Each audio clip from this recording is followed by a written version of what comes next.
Boa noite, você que está chegando para acompanhar mais um Vem para Aula nesta segunda-feira de feriado que foi antecipado, né? Dia da Revolução Constitucionalista, lá, 9 de julho, todos os anos comemorado na data correta, e esse ano, por conta da pandemia, esse feriado foi antecipado para hoje, um dia meio estranho, porque é um feriado, mais um dos feriados em que a grande maioria das pessoas está em casa, em isolamento, em afastamento, tentando aí enfrentar a pandemia, essa pandemia que já levou milhares de vidas no nosso país, que está matando gente praticamente todos os dias, infectando quase uma pessoa por hora na nossa cidade. Então, você que está acompanhando nesse momento aqui o nosso bate-papo, fique em casa se puder, principalmente para valorizar o trabalho de quem, nesse momento, não pode ficar em casa. Eu estou chamando para se juntar comigo agora o Edler Trabalhista, não vou nem falar o sobrenome dele, porque agora é Edler Trabalhista. É isso, né, Edler? Está chegando aqui, vamos começar Exatamente. o nosso bate-papo. O nosso tema é os efeitos da crise sobre o povo brasileiro. E aí muita gente pode estar se perguntando, né? Que crise, né, Edler? Boa noite. Que crise, né? Boa noite a você, Walter. Boa noite a todos os telenautas. Nós que aqui no Guarujá estamos num ano atípico de várias crises. Uma crise que começou em fevereiro, né? Quando a gente teve aquele problema das chuvas, dos desmoronamentos. Depois a gente já emendou com a crise mundial e a crise que vem pela pandemia, que é uma crise que ela desdobra em várias outras crises, né? Infelizmente, nós do Guarujá temos essa peculiaridade de estarmos sofrendo em 2020 um ano de crise. E essas crises que se somam, elas vão provocando resultados bastante complexos, né, Edler? A primeira crise a qual você se referiu, que foi uma crise provocada por consequências duras, muito graves, relacionadas ao aquecimento global, talvez, colocado em segundo plano, né, pelas autoridades. Aqui no nosso país a gente vê que, infelizmente, o meio ambiente vem sofrendo aí um reflexo enorme, né, por conta dessa negação da ciência, né? A gente que tinha muito trabalho para poder conseguir convencer as pessoas que os problemas climáticos, eles afetam o dia a dia da gente, eles não são problema de amanhã, eles são um problema de hoje. A gente que vive aqui em Guarujá tem sofrido isso constantemente, todos os anos se repetem os problemas de enchentes, de alagamentos, e agora os desmoronamentos que ocorreram esse ano foram, entre aspas, um acontecimento trágico, somado a todos os outros, mas ainda mais trágico, porque levou mais de 40 pessoas, levou a vida de mais de 40 pessoas, desabrigou mais de 200 famílias, somente aqui em Guarujá. E como reflexo disso, é uma mudança no clima, e a negação da ciência, eu acho que afeta um pouco isso também, né? Ou a gente está exagerando quando fala isso, Edler? Não, você não exagera em nada. Eu acho que você até faz uma análise modesta do nosso problema. Nosso problema no Guarujá ele é bem maior do que isso. Além do problema do desequilíbrio da convivência do homem no meio ambiente, porque o homem faz parte do meio ambiente, assim como tudo que o homem faz acaba sendo integrado no meio ambiente, não só aqui no Guarujá, mas no mundo todo, a gente acaba influenciando direto ou indiretamente nas condições climáticas da nossa cidade e de outras. E por que eu disse que você foi modesto? Porque não foi só um problema de aquecimento global, nem de fortes chuvas, chuvas que a gente nunca tinha visto na nossa região, toda a região da Baixada Santista, e aqui no Guarujá um volume que foi comparado ao dilúvio. Nós vemos que foi também devido a anos e anos de más políticas de habitação no município, falta de controle das áreas de risco da forma devida, falta de projetos habitacionais efetivos e vários outros problemas que não é um problema desse governo ou do governo anterior, mas de vários governos sucederam, e não só o executivo, mas o legislativo também, porque nós sabemos que muitas dessas invasões foram propagadas, foram estimuladas por quem estava em cargos públicos do Legislativo. Infelizmente, e quando a gente vê a conta de ver tantas famílias sofrendo, muitos amigos, muitos familiares que moram nessas situações de risco em vários morros, não porque quiseram somente, mas porque eles não tinham uma opção melhor e não foi dada uma opção melhor. E além dessas perdas, que lamentamos muito e devemos lembrar, trazer para a nossa memória como óbitos que poderiam poderiam ter sido evitados, né? Inclusive, poderíamos pensar até em fazer na cidade um memorial para essas mortes que não foi feito.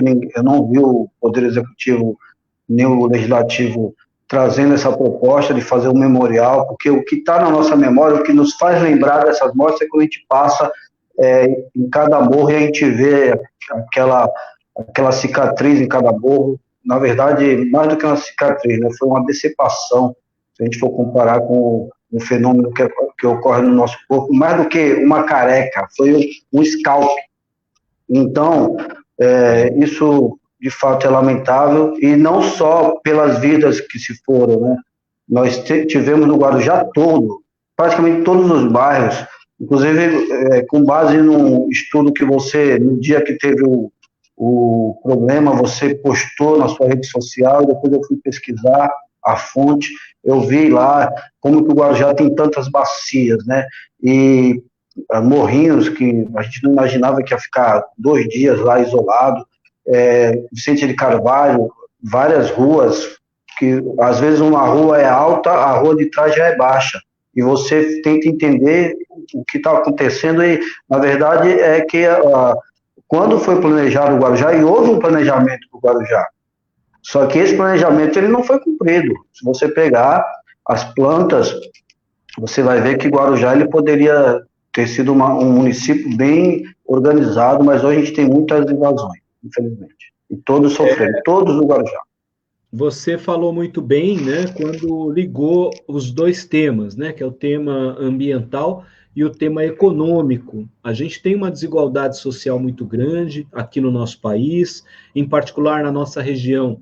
Isso se faz também pela história, né, da cidade, uma cidade que desde o início sempre foi planejada, como você falou, nós temos vários momentos de planejamento, né?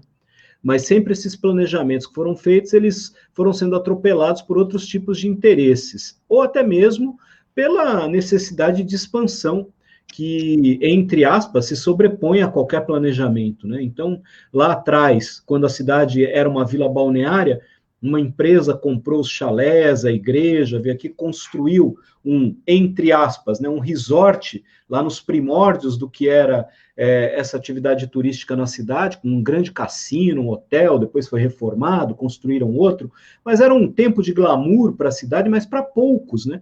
O Guarujá era para poucos, ele foi planejado para ser para poucos. Depois, nos anos 50, nos anos 60, a expansão imobiliária, que vai se consolidar nos anos 70, trouxe muitos migrantes do Nordeste para cá, e eles foram ocupando essas encostas de morro, nas proximidades das áreas onde os prédios iam sendo construídos. E o que a gente observa hoje é um pouco o reflexo desse crescimento dos anos 70 para cá, que foi acontecendo de maneira desordenada e, como você bem falou, em alguns momentos estimulado esse crescimento por outros interesses, que são os interesses políticos. Então, a gente junta 3 elementos importantes aí. O elemento climático, natural, o elemento econômico e o elemento político. E o econômico, o político e o climático natural, eles se juntam e formam essa grande sociedade que a gente tem, que é uma sociedade de desigualdades. Para superar tudo isso, Ebler, a gente precisa ter um olhar que enxergue todas as classes sociais, né? Tem gente que nega a existência de classes sociais, né? Você, do alto da sua visão enquanto sindicalista, graduando estudante de direito, né? Vai ser aí um operador do direito, você como representante também dos servidores públicos no Conselho da Guarujá Previdência, técnico de segurança do trabalho, servidor público, pai, cidadão, enfim, O Edler, você enxerga que na sociedade existe essa diferença entre classes sociais, ou isso é uma conversa que deveria ser esquecida e a gente deveria olhar para uma sociedade que tem que todo mundo dar as mãos para lutar por igualdade?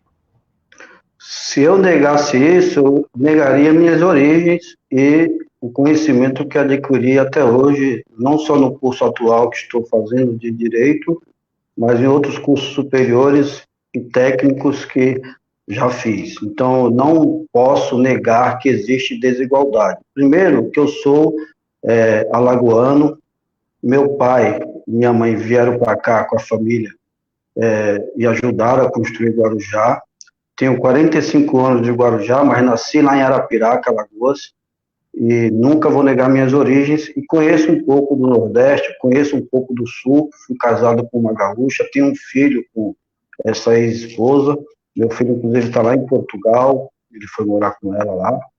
Então, a gente não pode negar que Guarujá tem muitas desigualdades, assim como todo o Brasil e todo mundo. E Guarujá é o mini mapa do Brasil. Se a gente for observar as desigualdades, aqui elas são assintosas. Nós vemos um bairro de muita pobreza do lado de um bairro muito rico em várias situações. Você pega ali a Vila Rã, você pega o Jardim Bandeirantes, você pega Vila Sapo, né? Você pega lá no Pernambuco, você pega o Cantagalo, você pega todos os locais, praticamente aqui no Guarujá, a gente vê esses fenômenos de desigualdades e de muita pobreza, muita miséria. Nós vemos invasões antigas e invasões novas, e a gente sabe que a nossa sociedade, às vezes, quer cegar os olhos para isso, acha que isso é invisível, né? Na verdade, a pobreza, para quem está numa situação melhor, é invisível, tanto que as pessoas pobres, elas passam a ser invisíveis, ninguém quer ver a pobreza, e quanto mais pobre, mais invisível é. Você vê que o morador de rua, muitas vezes, ele não é percebido por quem tem uma melhor condição. Só é percebido quando chega bem perto dele, mas ninguém quer ver, ninguém quer enfrentar o problema, ninguém quer resolver o problema, mas a desigualdade, ela existe e nós temos que trabalhar para diminuir essas desigualdades ou um dia terminar com ela, o que é quase impossível, né? Mas dando oportunidades, dando condições, o poder público trilhando caminhos em que todos possam construir uma sociedade melhor, a gente vai ter uma melhoria dessa situação social e temos que pensar assim. Pensar diferente disso é desistir da humanidade, é desistir do homem, é desistir da dignidade da pessoa humana, que deve ser o dever de todos nós, pensar que todos podem ter vidas dignas. É necessário, nesse contexto, né, Edler, que a gente compreenda bem qual é o papel de cada um na sociedade, né? Como você falou, às vezes as pessoas passam a impressão, quanto mais elas estão degraus acima, né, na sociedade, mais as pessoas têm dificuldade de olhar para baixo e entender que esses problemas que estão nas camadas menos favorecidas, de menor renda, de maior vulnerabilidade social, que esse problema é um problema de todos, né? Não é um problema de quem está lá, né? A pobreza não é um problema de quem é pobre, a pobreza é um problema de toda a sociedade, né? E que nós não vamos conseguir superar essas desigualdades e esses problemas que são graves, que nós temos no nosso dia a dia, que nós temos aí ao nosso lado, ou até dentro de casa, muitas vezes, porque muitas famílias têm pessoas com uma condição de renda um pouco melhor, mas outras pessoas, membros da mesma família, vivem numa condição pior, né? Numa submoradia, enfim, é um pouco assim, né? O brasileiro ele vai lutando para melhorar um pouco a sua condição de vida e, infelizmente, não dá para todo mundo conseguir atingir o mesmo patamar, então muitas famílias acabam sendo assim, um filho, a filha melhora um pouco de condição, os pais não conseguem sair daquela moradia num bairro menos organizado, como você falou. A gente vai vendo pessoas que moram em barracos de madeira, ao melhorarem um pouquinho sua condição, eles não conseguem sair dali, eles vão lá e fazem um crediário, compram a alvenaria para construir ali mesmo, e o problema ele vai se mantendo, né? Porque a gente vai aperfeiçoando as formas, mas não vai resolvendo o problema que é estrutural, né? É a questão mesmo de vermos tantas pessoas vivendo em submoradias, e, como você falou, governos passam, governos entram, e todos que entram vão deixando esses problemas continuando, porque não conseguem resolvê-los, quer dizer, ninguém começa a solução deles, né? E demora muito, né? E o tempo, ele não ajuda, né? Porque conforme o tempo passa, mais gente vai ficando nessas condições, vão chegando mais migrantes na cidade, essas submoradias elas vão tendo que ser ampliadas, porque tem mais gente para morar, é um filho que nasce, é uma filha que casa, e assim a coisa vai se deteriorando e vai piorando, né? A gente vê e agora... Guarujá atrai quem é de fora, né? Sim, sim, sim. A gente tem oportunidades, né? A atividade econômica sazonal aqui, ela propicia isso, né? Você mora há muitos anos aqui, sabe disso. Quando chega no verão, a oferta de emprego aqui aumenta, então a demanda por mão de obra é maior, então atrai gente, né? Eu lembro de Não só isso. Eu quero enfatizar as belezas naturais que nós temos. Guarujá é uma cidade muito linda. Ah, sim. É um lugar maravilhoso para viver, né? Na pior condição, ainda assim é melhor para viver do que em outras situações, né? Se a gente pensar na história dos pais da gente, né? Meu pai veio para cá do interior da Paraíba. Lá, o problema da seca afetava a qualidade de vida deles. Na pior condição, viver aqui ainda às vezes pode ser melhor do que viver lá. E Com certeza. Tem geógrafos que explicam isso, né? Eles são defensores, né? Tem alguns geógrafos que defendem que qualquer condição de moradia, na pior condição urbana, é melhor do que viver na zona rural daquele lugar, daquele país. Você pegar uma Índia, por exemplo, o mesmo Brasil aqui, se você viver no interior do Nordeste brasileiro, no sertão do Nordeste brasileiro, ou migrar para uma área urbanizada, no litoral, na capital, em qualquer capital hoje do Nordeste, está melhor viver na capital do que nas piores condições lá do sertão do Nordeste, né? Você vai para a rua, pega uma caixinha de bala, vai vender, você vai ganhar mais dinheiro do que trabalhando um mês na roça, no semiárido do Nordeste. É triste, mas essa é a realidade, né? Então, isso daí vai evidenciando um problema social grave. Eu queria que a gente comentasse, Edler, até antes eu vou colocar um oi aqui do pessoal que está chegando. A Ale Escalafobética veio dar um oi para a gente. Boa noite, Ale, seja bem-vinda. O Alexandre também, 2 Alês. O Alexandre está aqui. Qual a visão de vocês em relação à pós-pandemia no Guarujá, principalmente em relação ao turismo? Acho que a gente vai falar sobre isso, né? Mas eu queria que a gente, antes de entrar nessa questão do pós-pandemia, Alexandre, que eu acho que é importante, essa tua pergunta ela vai ficar guardada aqui para a gente responder já.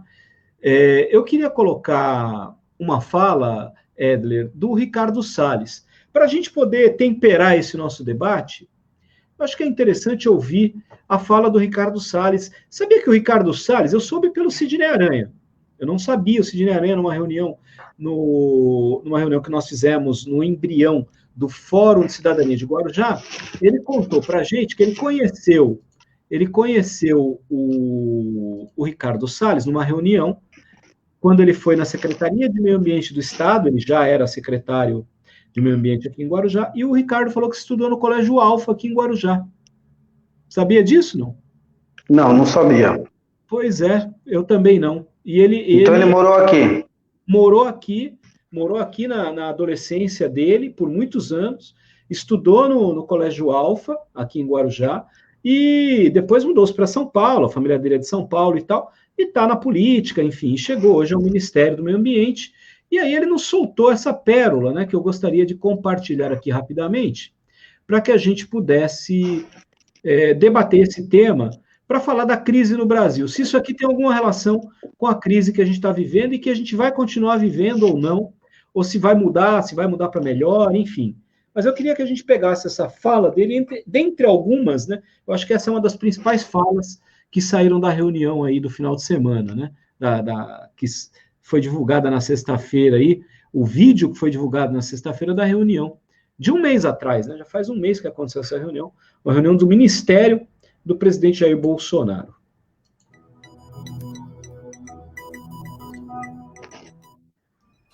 Assistindo atentamente a apresentação do colega Augusto Braga Neto, na parte final, no slide dos transversais ao meio ambiente, mas acho que o que eu vou dizer aqui sobre o meio ambiente se aplica a diversas outras matérias. Nós temos a possibilidade, nesse momento, que a atenção da imprensa está voltada quase que exclusivamente para o Covid, e daqui a pouco para a Amazônia. O general Mourão tem feito os trabalhos preparatórios para que a gente possa entrar nesse assunto da Amazônia um pouco mais calçado. Mas não é isso que eu quero falar. A oportunidade que nós temos, que a imprensa não está nos dando um pouco de alívio nos outros temas, é passar as reformas infralegais de desregulamentação, simplificação, todas as reformas que o mundo inteiro, nessas viagens que se referiram aqui, certamente cobrou dele, cobrou do Paulo, cobrou da Tereza, cobrou do Tarcísio, cobrou de todo mundo. Da segurança jurídica, da previsibilidade, da simplificação. Essa grande parte dessa matéria, ela se dá em portarias e normas dos ministérios que estão, inclusive, de meio ambiente. E que são muito difíceis, e nesse aspecto, acho que o meio ambiente é o mais difícil de passar qualquer mudança infralegal em termos de instrução normativa e portaria, porque tudo que a gente faz é pau no judiciário, no dia seguinte. Então, para isso, precisa ter um esforço nosso aqui, enquanto estamos nesse momento de tranquilidade, no aspecto de cobertura de imprensa, porque só fala de Covid, e ir passando a boiada. E aí, Edler, qual é a legitimidade que tem uma fala dessa de um ministro, que é o ministro do Meio Ambiente, de um país que a gente está vivenciando aí, uma flexibilização das normas de preservação e proteção ambiental a partir da ação do Estado, né? Porque nós temos leis, as leis não foram alteradas, as normas, o que ele fala de normas infralegais, não são as leis, são portarias, né? São aquelas medidas administrativas, vamos dizer assim, e quando ele diz de passar boiada, ele diz, vamos facilitar, mas eles já estão até facilitando, né? Porque eles estão meio que proibindo a fiscalização. Eles estão reduzindo o orçamento dos órgãos de fiscalização, estão retirando de funções-chave quem tem alguma visão fiscalizatória mais ativa, estão dificultando as ações, né, de apreensão de equipamentos, por exemplo, de garimpos ilegais, de desmatadores, de invasores de terras indígenas e por aí vai. E agora ele está falando de até mais coisas, né? Ele está falando de normas infralegais em todas as áreas, no Ministério da Agricultura, no Ministério da Fazenda, no Ministério da Economia, né? Na verdade, não é mais Fazenda, né? Da Economia, na indústria, no comércio, enfim. Quando o ministro fala que no meio de uma pandemia é uma oportunidade para passar uma boiada, isso contribui para que a gente possa ampliar essa crise de institucionalidade que a gente está vivenciando nesse momento? Você tocou no ponto nevrálgico, que é uma crise de institucionalidade. Que instituição que está sendo ameaçada? É a democracia? Não. São as instituições republicanas que são formadas dentro da democracia. Então, são instituições democráticas também.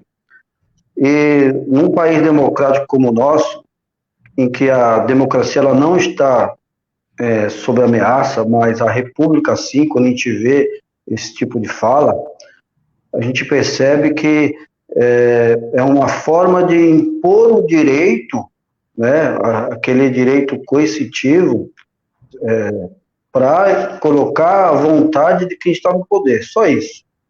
Infelizmente, querer burlar o sistema de leis que nós temos, aproveitando-se do sofrimento do povo durante uma pandemia, demonstra uma falta de caráter, por mais preparado tecnicamente que ele seja.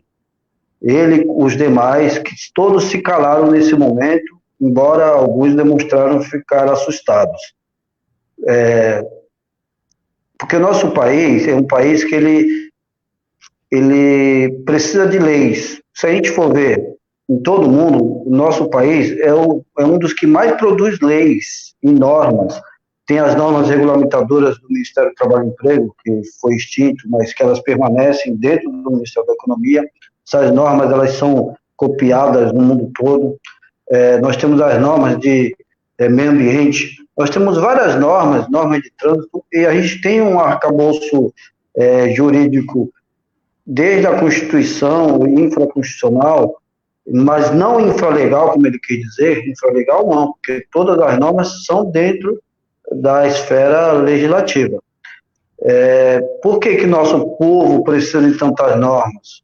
Porque se não tiver normas claras, infelizmente, cada um faz como quer, e abusa, e aproveita, e faz exatamente o que ele está colocando ali, que é se aproveitar do momento de sofrimento do povo para passar a boiada, para passar tudo o que eles querem fazer que visa a desproteção do meio ambiente, que as normas, elas servem unicamente para proteger o meio ambiente do interesse econômico, do interesse de várias pessoas e empresas que podem destruir o nosso meio ambiente. E destruindo o nosso meio ambiente vão ter reflexos sociais, não só para quem mora nas áreas afetadas diretamente, as áreas urbanas, mas também para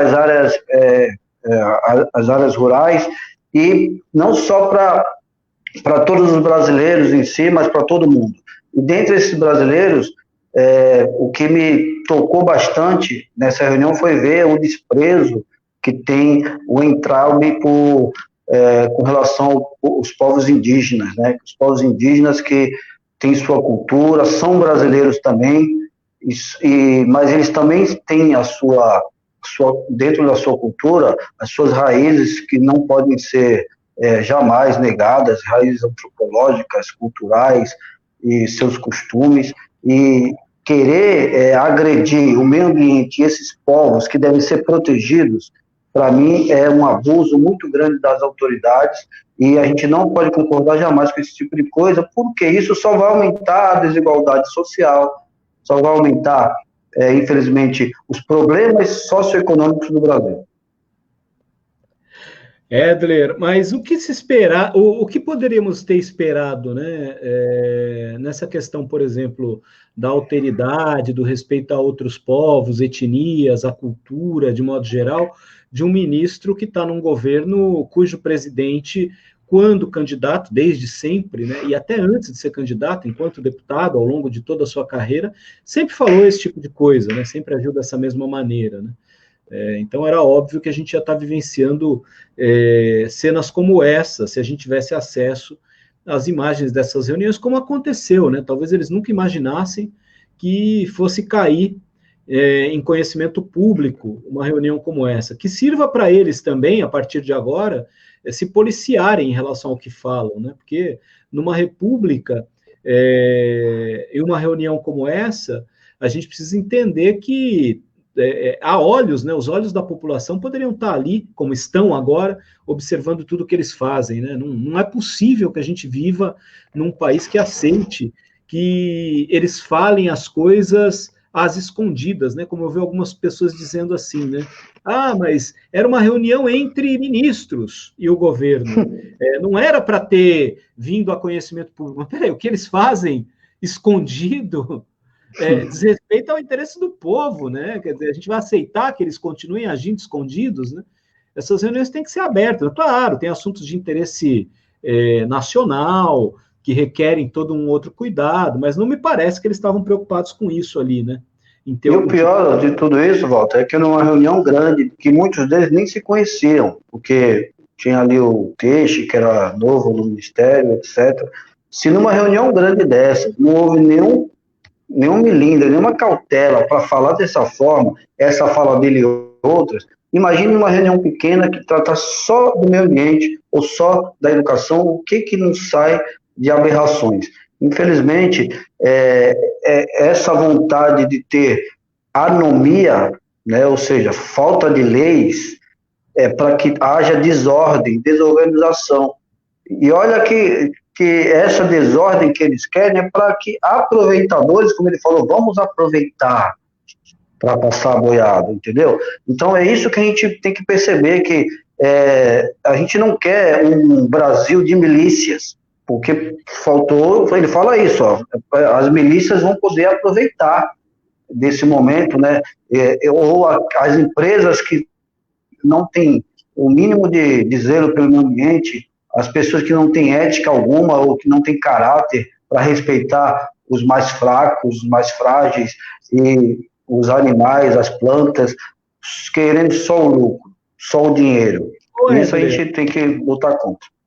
Ô Edler, e algumas falas do ministro da Economia, eu gostaria de colocar uma delas em particular, que eu acho que fala um pouco sobre isso que você está comentando, e também ajuda a gente na pergunta da lei escalafobética. O que vocês acharam dos palavrões ditos na reunião ministerial? E tem uma fala do ministro aqui que me chamou muito a atenção. Vamos ver se dá para a gente acompanhar aqui o que ele diz, e aí a gente comenta isso também. É uma fala que ele se dirige, inclusive, à secretária, aliás, a ministra Damares, né, que é a ministra dos Direitos Humanos. Né? Vamos ver aqui a fala do ministro Paulo Guedes.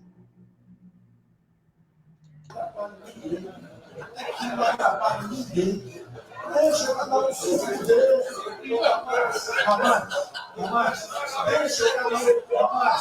O presidente pode liderar. Deixa cada um se fuder do jeito que quiser. Principalmente se o cara é maior, vacinado e bilionário. Deixa o cara se fuder. Lá não entra nenhum brasileirinho. Não entra nenhum brasileirinho desprotegido. Paulo Guedes confirmou que o governo vai... Opa, eu acho que deu para ouvir aí o que o ministro falou, né? E nesta fala dele, em particular, ali naquele momento, ele estava dizendo sobre investimentos estrangeiros na área de turismo, ele se referia basicamente à possibilidade da abertura de resorts, um cassino, enfim. E a gente sabe o que tem em resorts e cassinos. Essa é uma discussão importante até, inclusive para Guarujá, tem muita gente que defende a possibilidade da abertura de cassinos, mas o que me chama a atenção, e o que eu queria falar com você, é se existe uma dimensão de hipocrisia que contribui para essa crise ser do jeito que ela está sendo. Porque a ministra Damares é a ministra que se autoafirma e se auto-intitula a ministra da família, porque a pasta dela cuida da família. O presidente falou que ele é, com um palavrão, o ministro da família, não é isso? De Deus, da família e das armas. E das armas.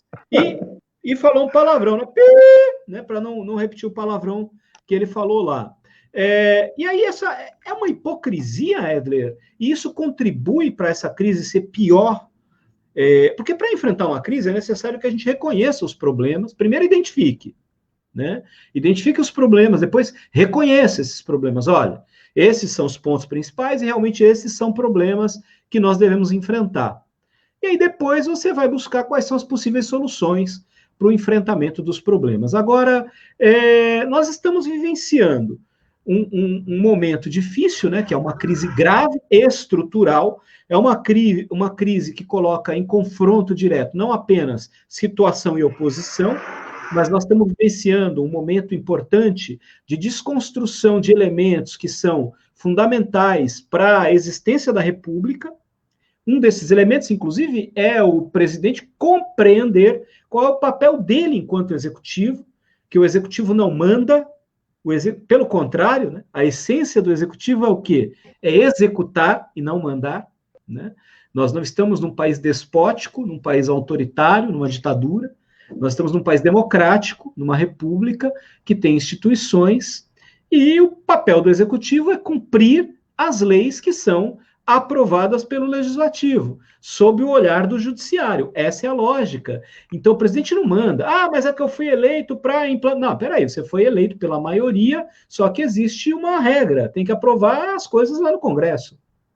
Essa é a fórmula da República. E aí a gente vê o ministro falando, ô ministra da Família, a fala é mais ou menos assim, ô ministra da Família, ministra dos bons costumes, ô ministra que fala de Deus, ministra evangélica, vamos deixar abrir cassino com prostituição, com isso, com aquilo, porque o que importa é que entre o dinheiro. Foi isso que ele falou para ela. E ela disse assim, se a CGU garantir que não vai ter lavagem de dinheiro, tudo bem. Quer dizer, para ela é só lavagem de dinheiro que importa. É outra crise. Você, mais uma vez, foi muito feliz em abordar com esse enfoque, porque a gente vê que são vários ministros e um presidente da República que não venceram suas próprias crises. Por não vencerem suas próprias crises, vão participar de um ministério, de um governo, que está fadado ao insucesso, até porque a reunião demonstra isso. Uma reunião que foi chamada pelo ministro Braga Neto para apresentar um plano chamado Pró-Brasil, e que pouco se discutiu desse plano Pró-Brasil e das linhas gerais. Na verdade, houve um antagonismo na reunião, né? O Paulo Guedes, ele enfrentou a ideia principal do Pró-Brasil, contaminou, depois outros ministros tentaram recuperar a ideia, mas a maioria dos ministros ali não discutiu exatamente o plano, que é um plano para recuperar o Brasil pós-pandemia, durante a pandemia, pós-pandemia, até 10 anos após. Então, ali foi uma reunião infrutífera. E ali demonstra que é uma crise executiva. Na nossa política executiva nacional, que você disse bem, o executivo deve executar o quê? As leis, né? O que as leis determinam, e os cargos públicos, eles não têm exatamente uma hierarquia entre pessoas, mas entre os cargos, porque a lei diz qual é a hierarquia desses cargos, qual a competência de cada um dos cargos, e o presidente da República, na competência do cargo de presidente da República, independentemente de quem seja, ele deve governar o país para todos os brasileiros. Ponto. E a eleição, embora possa ser feita para atingir um determinado grupo para ser eleito, a partir do momento que qualquer político é eleito, ele tem que governar para todos. E não é o que a gente vê. A gente vê que um governo que nega direitos de minorias, nega a vontade da sociedade e cada particularidade, cada peculiaridade, e quer impor uma visão totalmente distorcida do que a nossa sociedade quer. E quando a gente vê esse monte de palavrões, né, a gente percebe que a reunião ela perdeu a sua formalidade executiva, porque quem deveria, que era a maior autoridade ali,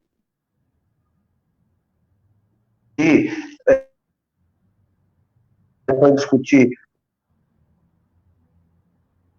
essa série, infelizmente, todos os ações que são lamentáveis. Essa intervenção do Paulo Guedes é uma pela sociedade,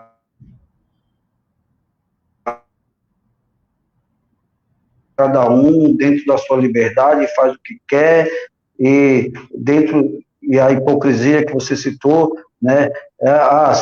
Se a CGU autorizar, então é isso, se algum órgão do governo autorizar, pode tudo. E não é bem assim, porque tem consequências que vêm junto com uma regulamentação de jogatinas, regulamentação de prostituição, como ele colocou ali.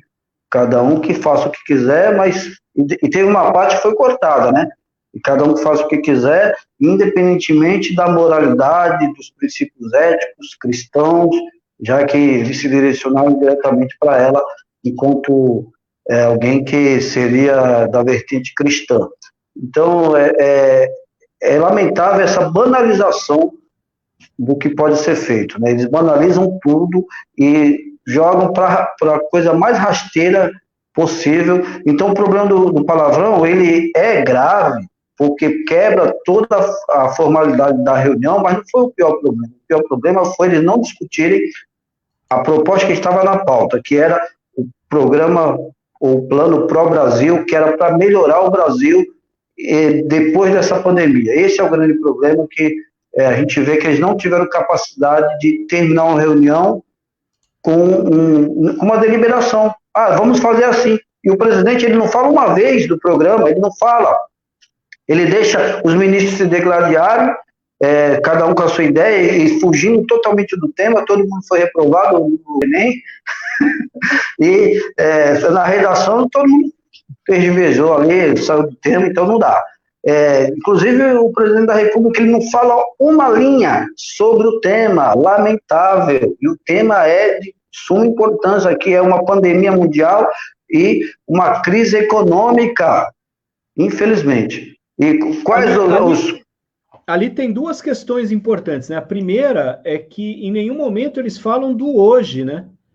Do momento atual, da crise em si. E como você falou, a segunda é essa que você está falando, que eles não fazem a previsibilidade do que vai acontecer e, efetivamente, o que se deverá esperar do país, né, do que vai acontecer com o país e do governo perante a crise, né? Não, e o lamentável disso é ver que eles não fazem análise atual do cenário atual e projetando o cenário prospectivo, talvez para não contrariar o chefe. Então, um monte de ministros ali, bajuladores, com falas que a gente percebe que são encaixadas para tentar agradar o chefe.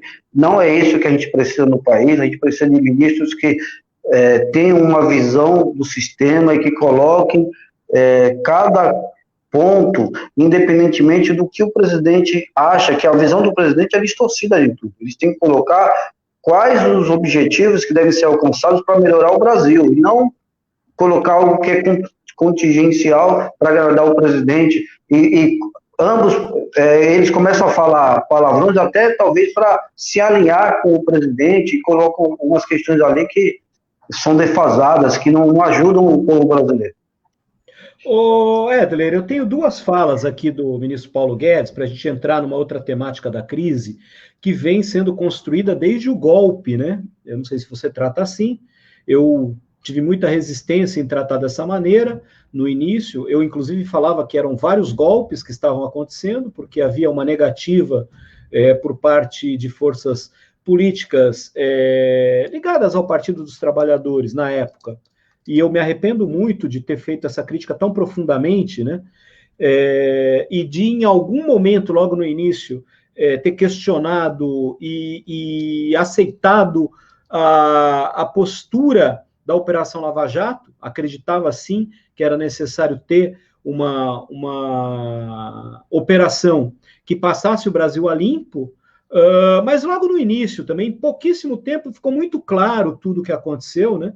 Muito claro, e aí também não tenho nem muito tempo a perder com isso, porque para mim não tem dúvida, foi um golpe o que aconteceu, um golpe muito duro na democracia brasileira e que está surtindo resultados até hoje, mas a desconstrução de uma série de direitos vem desde esse golpe, né? A eleição em si já foi um processo complexo, a de 2014, eu estou me referindo ainda à disputa da Dilma com o Aécio, né? E a partir dali a gente vem com uma ruptura difícil, né, na construção de legislações que privilegiaram os mais pobres, os mais vulneráveis, enfim, que asseguraram alguns direitos importantes. Aí veio o Temer com um plano de estabilização econômica que acentuava as práticas neoliberais, e agora a gente tem um governo que tem duas cabeças, a cabeça do Bolsonaro, a cabeça do Paulo Guedes, cada uma delas parece que tenta puxar o corpo para um lado diferente, mas o que a gente está vendo aí é um neoliberalismo se acentuando, e a gente sabe bem onde isso vai dar, né? O resultado é muito ruim para quem é mais pobre, para os mais vulneráveis. Mas o Paulo Guedes, ele também elegeu inimigos. E esses inimigos, eles foram eleitos lá atrás, mas eles não tinham coragem de falar, porque os políticos tradicionais não têm coragem de falar quem são esses inimigos. E o Paulo Guedes elegeu um grupo de inimigos. Eu queria pôr uma fala dele, antes dessa reunião até, que explicita bem isso, para a gente debater. Uma matériazinha da Band, quando a Band ainda queria fazer um pouco de jornalismo, depois ela mudou de ideia e agora parece que ela recuperou, né, o ímpeto jornalístico dela depois da gravação do final de semana. Né? Mas vamos ver aqui uma matéria, um minutinho, é rapidinha, falando uma fala do Paulo Guedes. Vamos lá.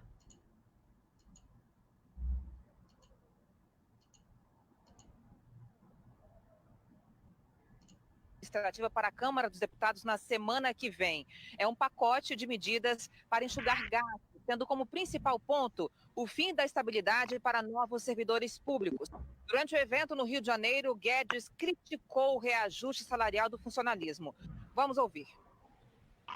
O governo está quebrado, gasta 90% da receita toda com salário e é obrigado a dar aumento de salário. O funcionalismo teve um aumento de 50% acima da inflação, de emprego, em aposentadoria generosa. O hospedeiro está morrendo, o cara virou um parasita, o dinheiro não chega no povo e ele quer aumento automático. É isso aí, Edler? Não, primeiro... É um parasita? Primeiro, a primeira fala dele, o Estado brasileiro gasta 90% com salário? Esse cara é um mentiroso. Como é que esse cara pode ser ministro da Economia de um país mentindo? É a primeira coisa, né? Porque isso é uma mentira. A segunda coisa é que ele chama o funcionalismo de parasita. É uma frase que muitos falaram que é uma frase infeliz dele, mas não é, não. É o que ele afirma, é o que ele acredita, né? E aí ele solta agora, antes de você comentar, ele soltou essa na reunião. Vamos lá, a gente vai juntar as duas, porque isso aqui foi meses atrás, né? Essa fala do Paulo Guedes, ela ocorreu meses atrás, e quando ele fala isso, teve todo um debate acerca do que ele quis dizer e tal, mas agora, no dia 22 de abril, na reunião, na fatídica reunião, ele disse... E é nessa confusão toda, todo mundo está achando que estão distraídos, abraçaram a gente, enrolaram com a gente, nós já botamos a granada no bolso do inimigo. 2 anos sem aumento de salário. E aí?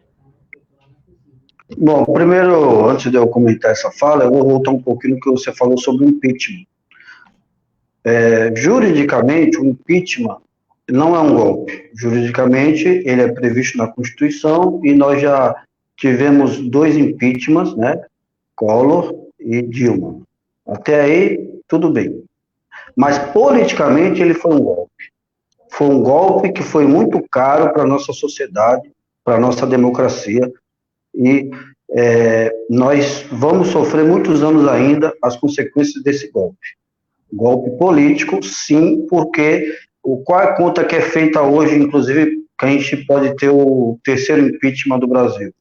É o número 172. Né? Só você lembrar do 171, põe mais um, que é 172, que é a quantidade de deputados que conseguem segurar a deliberação de um impeachment.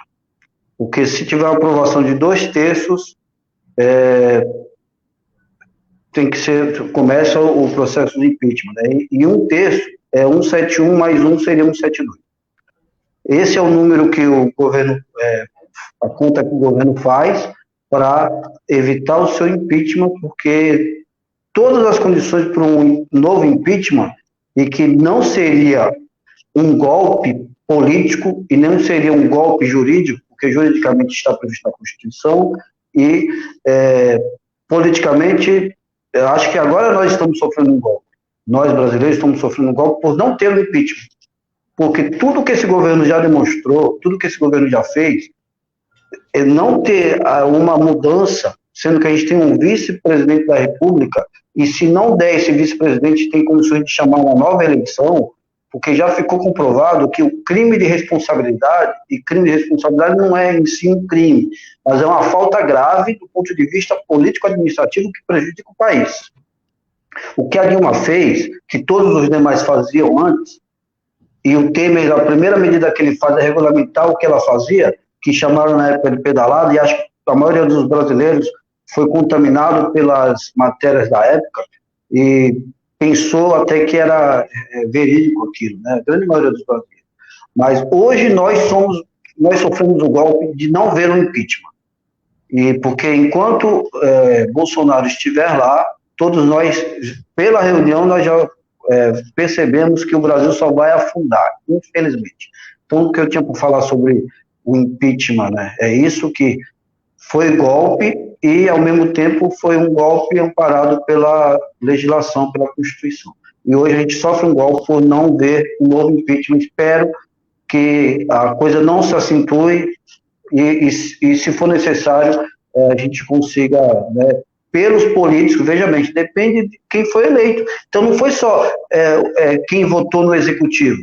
Aí entra, no Brasil todo, quem votou no legislativo, porque nas duas casas legislativas nacionais, tanto a Câmara quanto o Senado, depende de uma maioria absoluta, uma maioria qualificada, na verdade, de 2/3, para que haja essa intervenção política para resolver um problema de gestão, que nosso problema no Brasil hoje é um problema de má gestão.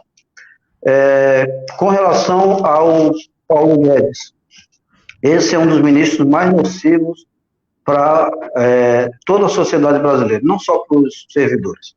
Ele escolheu o servidor e na fala dele, quando você pega a fala completa, ele fala de 3 torres, ou seja, ele quer derrubar essa torre e desde que ele assumiu, antes dele assumir, na verdade, ele já planejava derrubar essa torre. E é fácil falar que servidor é Marajá. Veja que foi o que o Collor falou na época, que servidor tem privilégios, que é o que tem sido dito nos últimos 6 anos. É fácil atacar quando você pega genericamente o que é o servidor. Porque existem servidores de carreiras que são bem remunerados, existem. Mas se você pegar a realidade do Guarujá, a gente vai ver que tem muitos cargos, tem salários que estão na média do mercado de trabalho da região. A grande maioria, mais de 70%, recebem salários baixos. Você vai ver, e qual que é a referência que eu falo de salários baixos? Eu ponho assim, salários baixos, até o teto do INSS. Que até o teto do INSS você consegue, na iniciativa privada, também ter salários que chegam lá. Agora, acima desse teto do INSS, que hoje é 6 mil reais, a gente começa a ver vários níveis de remuneração no município, e quando você pega a realidade de cada município, a realidade do Estado, de São Paulo, de todos os 27 estados, e a realidade da União são realidades distintas. Na União, você vai ver que existe uma parcela de servidores que tem altos salários, mas também tem servidores que têm baixos salários. E depende da carreira, depende de benefícios individuais. Generalizar isso e querer atacar o servidor com a desculpa de que está trazendo uma solução é uma grande falácia, porque, na verdade, está provocando um problema maior ainda. Porque, para o governo, esses servidores, eles acabam contribuindo mais para os cofres públicos com os salários adequados do que com os salários achatados. Por quê? Um dos grandes problemas que nós temos no Brasil é a carga tributária. Dentro dessa carga tributária, nós temos a mordida do leão, né? O imposto de renda. Quando você deixa de reajustar salário do servidor, e olha que é um reajuste, não é um aumento. Aumento é uma coisa, reajuste é outra. O que é o reajuste? Se você recebe R$1.000 hoje, daqui a um ano, nós tivemos uma inflação de 10%, esse R$1.000 de hoje, daqui a um ano, ele não é mais R$1.000, ele é 900. A cifra, você vai ver 1.000, mas o poder de compra desses 1.000 não é mais o mesmo poder de compra de um ano atrás, ele passa a ser um poder de compra reduzido em 10%. Então, 1.000 não é 1.000, é 900. Só para lembrar a Dilma, né? Que às vezes ela falava umas coisas que muitos criticavam, mas 1.000 não é 1.000, 1.000 é 900, é só para a gente lembrar que mas é isso. É uma reposição da inflação, é uma correção. Exato. É apenas a correção da perda do poder de compra do salário, que é a inflação. Né? Já não se tem reajuste real de salário há muito tempo. Né? Reajuste real acima da inflação, não se fala disso faz muito tempo. E aí, quando ele traz uma proposta de congelar salários, na verdade, ele está congelando, junto com o salário, nesse exemplo que eu dei de 1.000, que vira 900, que a inflação pode chegar a 10%, ou depois de 2 anos até 20% somados, vamos dizer, ele está achatando os salários mas ele também está prejudicando a arrecadação, porque existe uma arrecadação que é direto na fonte, que o servidor, ele contribui, né, para o imposto de renda diretamente na fonte. Então, a arrecadação do próprio governo federal é menor, tanto dos servidores da União, os servidores do Estado, os servidores dos municípios. Então, você vê que é muito dinheiro que o governo deixa de arrecadar e defaz a arrecadação direta. A outra arrecadação que o governo é prejudicado. E olha que eu estou falando do governo e do Estado brasileiro, na verdade.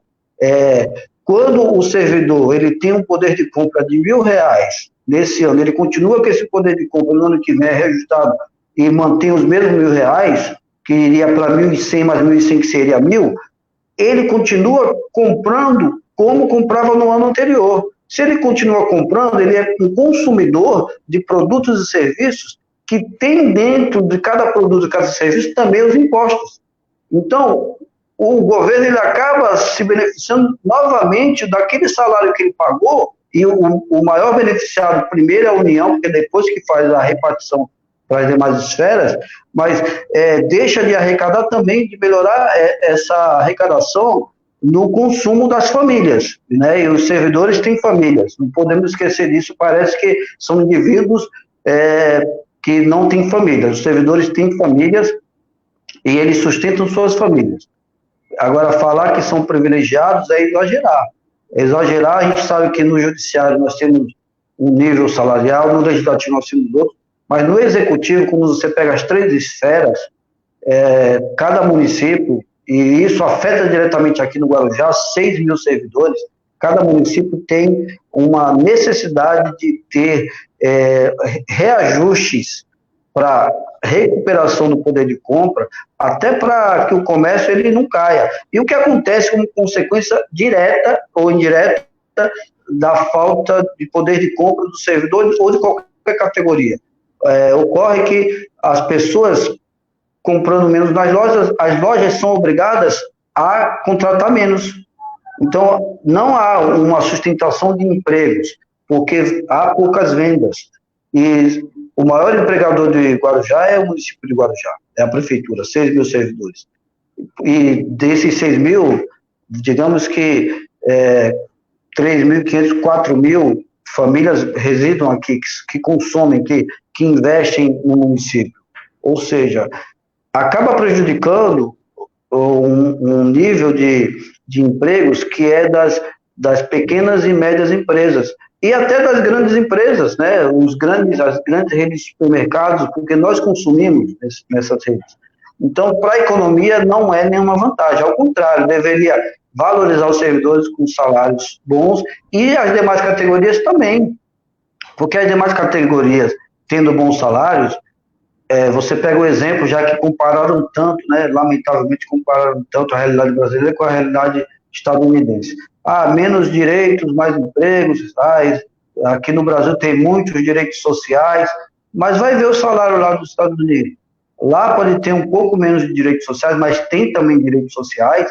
Você vê que lá tem seguro-desemprego e outros benefícios sociais, e aqui no Brasil nós temos vários benefícios sociais que acabam dando uma equalizada para que o trabalhador ele possa, num fenômeno de justiça social, ter outras condições, não só de salário, não só de salário bruto ali, né? Então, é uma grande falácia você primeiro comparar as duas economias e você querer tirar direitos sociais dizendo que as empresas pagam muito. Não é verdade. Se as empresas não tiverem boas remunerações, elas também são prejudicadas, porque todo o mercado acaba sendo defasado. Todas as empresas, todas as lojas, as pequenas empresas e etc. A gente precisa de ter melhores salários, melhores direitos, né? É um pouco a exposição de uma falha do sistema, né, Edler? Quem defende o sistema capitalista, os que se auto-intitulam liberais, costumam dizer que o grande problema da economia é uma presença muito grande do Estado, e colocam na conta do Estado esse custo de seu funcionamento, inclusive o custo da mão de obra, né, que está atrelada ao Estado, que é o funcionalismo.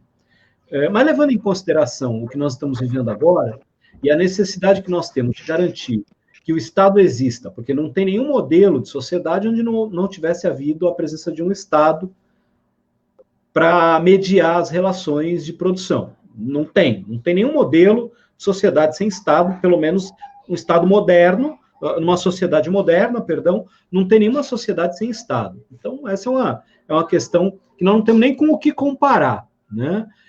Tamanho de Estado. Eu acho que também está bem claro hoje que o tamanho do Estado depende muito da necessidade de cada lugar, né? É necessário que a gente tenha um Estado que seja importante, funcione e entregue para as pessoas aquilo que elas precisam. O que a gente tem visto nesse momento de pandemia é uma crítica muito grande por parte do atual governo no Brasil, mas não é diferente em outros países também, em relação ao que o Estado se propõe a fazer. E aí, também, eu acho que vale uma análise mais aprofundada disso, né? Porque, por exemplo, se a gente parar para pensar, países capitalistas legislam e colocam o Estado no controle de algumas atividades produtivas, quando elas são estratégicas. Então, você pega petróleo. Na Arábia Saudita, quem controla petróleo? É o Estado. Né? O maior produtor mundial de petróleo é o Estado. Né? Nos Estados Unidos, não, é o livre mercado, mas tem o dedo forte e a mão fechada, o punho forte do Estado. A geopolítica dos Estados Unidos gira em torno do interesse de manter ali a sua máquina funcionando. Então, falou de petróleo, eles invadem outro país com seu exército, e quem faz isso? É o Estado, como fizeram com o Iraque.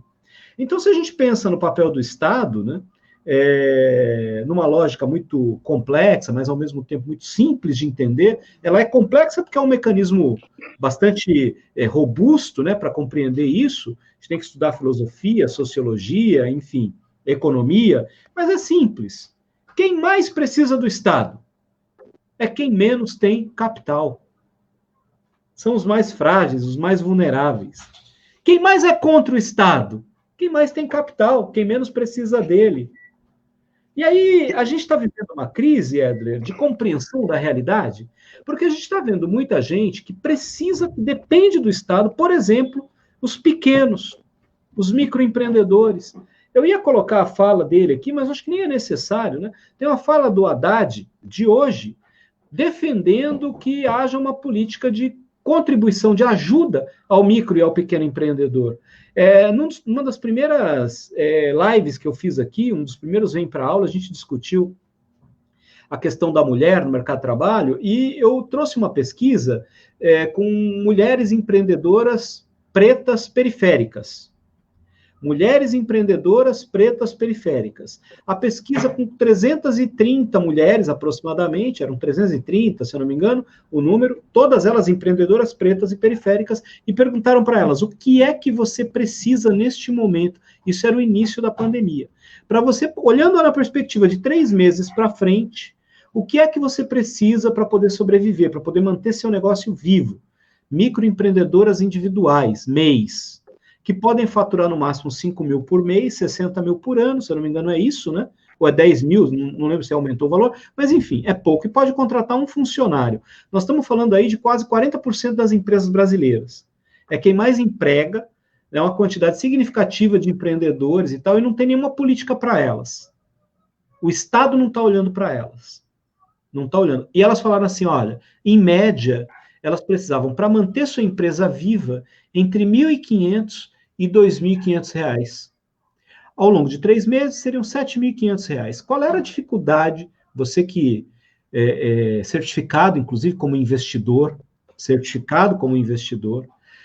qual seria a dificuldade para um país como o Brasil de emitir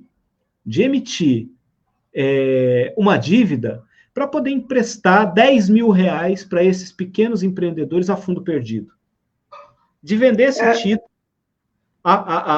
por 20 anos e emprestar 10, 20 mil reais agora para o pequeno empreendedor, para que ele possa pagar em 20 anos, para ele não quebrar nesse momento. Compreende? Assim, o Estado, só o Estado, o banco faria isso? Não faz. O banco não faz isso. Quem faria isso? O Estado. Quando você ouve essa discussão, nós temos uma crise ou é outra hipocrisia o que a gente está vivendo? O Estado faz parte de uma crise? Não. Teríamos que realmente lutar contra o Estado? Faz sentido isso, Éder, na tua visão? Bom, o vírus, coronavírus, ele é invisível, né? Mas ele trouxe para a visibilidade vários problemas, primeiramente. Quando nós vimos aquela reunião lá no STF, que o presidente da República levou alguns empresários lá e fizeram uma comparação, né, de CPF e CNPJ, a gente viu a realidade que muitos não querem ver e não querem valorizar, que é que o trabalhador é que produz riquezas para esses capitalistas. Então, hoje nós vemos um capitalismo de produção no Brasil que é muito baixo e vemos um capitalismo financeiro muito alto. Muita gente investindo em papéis para ter retornos, em papéis públicos e papéis privados. Mas o principal que tem que ser estimulado aqui no Brasil é uma indústria forte, e essa indústria que ela trabalhe com pequenas empresas e microempreendedores. É o que a gente precisa como um plano para recuperar nossa economia. Isso não é algo bem complexo, mas em linhas gerais, na minha visão, seria isso. E quando você fala das empreendedoras, dos empreendedores, que são empresários, né, são microempresários ou pequenos empresários, a gente tem que considerar que essas pessoas são trabalhadores que têm um posto de trabalho, que estão investidos no posto de trabalho, e ela não tem a mesma condição de uma grande empresa que tem muito capital. E aí, quem deve entrar com capital, você disse muito bem, deve ser o Estado viabilizando recursos por bancos públicos ou estimulando que bancos privados façam. E um dos erros dessa pandemia foi que o governo liberou trilhões para os bancos, mas não exigiu que esses bancos ajudassem as pequenas empresas, ajudassem os trabalhadores, porque muitos que estão querendo pegar empréstimo não estão conseguindo no momento que precisa, né, que eles precisam, e a gente vê que é uma falha do sistema, porque banco hoje é um dos maiores vilões, na verdade, esse sim deveria ser enfrentado para que as regras do jogo mudassem, e aí, ao invés de enfrentarem os bancos, enfrentam quem? O servidor é inimigo, e não o banco que ganha de tudo que é jeito, ganha do governo, ganha do pobre, ganha do trabalhador, porque nada é de graça, são taxas elevadíssimas, até se você fazer uma transferência de R$100 de uma conta para outra, até nesse momento de pandemia, que você não pode ficar saindo, você está no isolamento, você vai pagar R$10. Faz um TED e você está pagando R$10 em cada transferência, ou um DOC. Isso aí para mim é um absurdo. R$10 parece que não é nada, mas soma R$10 de todos. Então o banco ganha de tudo que é lado, ganha do governo, vende papel podre para o governo, e o governo não exige que esse banco ajude as empresas, a população. E a gente tem que rever isso, tem que rever a nossa dívida pública. Quando o Paulo Guedes falou que 90% do orçamento é para pagar servidor, é uma grande falácia, porque 50% do orçamento, na verdade, a execução do orçamento é para pagar dívida. E uma dívida que precisa de uma auditoria. Se não tiver uma auditoria dessa dívida, a gente vai continuar pagando só os juros da dívida, que a gente não paga dívida, a gente só paga os juros. Para quem? Grandes empresas, grandes capitalistas do exterior e interior do Brasil. Então, a gente precisa mudar. O sistema que cobra a dívida é o mesmo sistema que dá a nota para quem paga a dívida. E essa nota tem um valor elevado, porque ela precifica no futuro um valor muito maior. Aí fica complicado. A gente tem que mudar, tem que rever isso. Ninguém fala no fim do mercado, né? Você não ouve ninguém falar do fim do mercado, né? E é nesse momento o que está fazendo a gente viver uma pandemia ainda pior é exatamente a existência de um sistema que transforma o tempo da gente em tempo de produção, e não tempo de vida, né? A gente está vivendo isso agora na questão, por exemplo, da educação, a necessidade de colocar o conteúdo em movimento, de cumprir os dias letivos, as horas, como se a vida não significasse nada nesse momento, né? Nós não podemos parar 1, 2, 3, 4 meses, porque o tempo, como diz o poeta, né, o tempo não para. Mas que tempo é esse que não para, né? A vida para. Se o teu coração parar de bater, você morre, né? E tem gente morrendo por causa dessa doença, muita gente, aliás. E a gente vê os sistemas se beneficiando disso, né? Eles precificam dólar, eles precificam a dívida pública, eles precificam o investimento, eles precificam as ações, sempre a partir de alguma crise que é criada. Então, na sexta-feira, 5 da tarde, saiu a fita, saiu a gravação, aliás, não é fita, né? Estou falando coisa antiga. Saiu a gravação, liberaram a gravação. Por que 5 da tarde? Porque o pregão da Bolsa de Valores já teria terminado, já teria fechado. Então, qual era a lógica? A lógica era divulgar só na sexta, para não impactar na Bolsa. Só que lá fora a Bolsa segue, porque nós temos diferença de fuso horário, né, e o sistema ele prossegue. Tal. Então, hoje já amanheceu a Bolsa se acomodando, o dólar caindo. Por quê? Porque não foi tudo isso, né? O reflexo não é tão ruim e tal. Então, assim, Edler, o que a gente vê é que pouca preocupação existe com a vida das pessoas, né? A crise, ela é muito mais grave, né? Porque não é uma crise só do que está acontecendo agora, né? Ela é uma crise na estrutura do sistema de produção, né? As pessoas, elas não são donas do próprio tempo, elas não são donas do próprio destino, elas não são donas da própria força de trabalho, né? Elas podem até escolher, não quero mais trabalhar para você, mas como é que ela faz para sobreviver, né? Essa pandemia, ela trouxe várias crises, né? O tema que nós estamos discutindo. E a primeira crise, na verdade, é uma crise social, para depois vir a crise econômica. Social por quê? Quando você fala de saúde pública, está dentro da ordem social. Quando você fala da educação pública, está dentro da ordem social. E aliás, até a educação privada está dentro dessa social. Por que ela está dentro? Porque o primeiro sistema que foi afetado foi o sistema educacional. O primeiro colapso é no sistema educacional, quando todas as escolas são obrigadas a fechar. E aí, os professores não têm instrumentos, ferramentas para dar continuidade às aulas, e muitos alunos, não, mesmo que você tenha a maior tecnologia do mundo, não vão conseguir acompanhar o ensinamento que precisa do professor presencialmente. Crianças que estão começando na escola, por exemplo, estão nos prés, né, nos primeiros anos, vão ter muitas dificuldades para conseguir estudando e acompanhar um calendário que isso que é o grande problema das secretarias de educação. Elas estão mantendo esse calendário fechado, o calendário de 2020, que não pode ser alterado, e o professor que se vire para se estruturar, porque muitos não têm a estrutura que é exigida para os sistemas, e para cumprir as metas, objetivos desses calendários. Mas onde está a produção do conhecimento para o aluno? Que talvez fique defasado isso, e eu acho que fica muito defasado para o aluno. Eu mesmo, no curso superior que eu faço, nós tivemos que nos adaptar, estamos tendo aulas que são teleaulas, que você tem que estar presente no horário da aula, não é uma coisa gravada para depois. Mas muitos colegas, assim como eu, têm dificuldades, e a gente tem que superar. Então, vários colapsos sociais, para depois a gente pensar no colapso econômico. E esses colapsos sociais, do sistema de saúde, do sistema educacional, eles mostram que o nosso modo de vida é um modo viciado, né? Porque a gente está acostumado àquela rotina de aglomerações, aquela rotina do trabalho frenético, aquela rotina de